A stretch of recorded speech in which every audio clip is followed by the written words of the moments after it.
That is my good buddy John Ayo, or should I say Doc John Ayo, because a few years ago, John works for one of the huge corporations in America, and he's been with them 27 years. And a few years ago, this guy travels millions of miles. So a few years ago, he goes out and get his ND degree, right? Naturopath. So he's a naturopath. So this licenses him to write a book called Travel Balance. I mean, what a book, a unique health guide to your journey. We don't think of travel and health. They're mutually exclusive. You can be healthy or you can travel.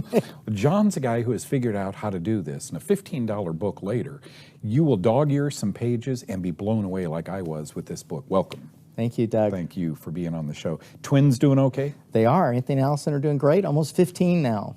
So we have teens in the house. That's amazing. I wish I did. I miss mine being young like that. But when you're in the middle of it, you don't miss it. But afterwards, you do miss it. So tell us a little bit about one problem I have. You're leaving for Tokyo here. Mm-hmm. That's a, 13, 14-hour flight. Right. Do you get up and walk the aisle? Do you do kegels? Do you push the seats? What do you do to get blood flowing on a 14-hour flight? Well, first thing, before you get on the flight, rather than sit there and wait at the gate, I like to walk around. So I find the gate, make sure everything's okay, and then I just walk from the end to end of DFW or whatever airport I'm in. So a lot of exercise before you get on the plane, and then once you get on that plane, if you can, get up and walk around, especially on a long flight. Yeah. It's tricky because they're not real happy with you walking around and standing around. Exactly. So you just have to go visit with people and go to the bathroom a lot because you're drinking a lot of water. Yeah. So hydration, you say, is very important. Absolutely. You got to drink. That's your biggest friend on the plane is water. And getting it can be tricky, but you got to have lots. You got to drink it throughout. Yeah. And as you know, people that may not like to drink water, they're just like, oh, let me just drink a whole bunch before I go. Can't do that. You got to sip it throughout the whole flight. Yeah, otherwise you'll be walking up and down that aisle every half hour. Exactly. Supplements. See, I think nutritional supplements are really key to not getting sick on those flights. So many people tell me when we go from DFW to LA, which I have a grandson now, so every few months Ruth and I are going from DFW to LAX. He's out in Los Angeles. So many people get off that flight and within a day they're sick. What is it in the air? The decompression, or what is it on an airplane that makes people sick? Breathing others' germs? Well, that's part of it, is you're right next to people that are coughing. So there's nothing like getting on a plane with somebody that's coughing right next to you.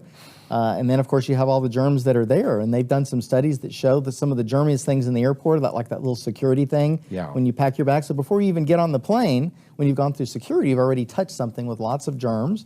And so we've got that. You've got this air that's just recirculated. How well is it recirculated? I don't know. Mm-hmm. Now we have a cylinder. You're traveling in a metal tube with Wi-Fi bouncing around. Yeah. So now you got the electromagnetic stuff going on. There's a lot of challenges. There's a lot of stuff.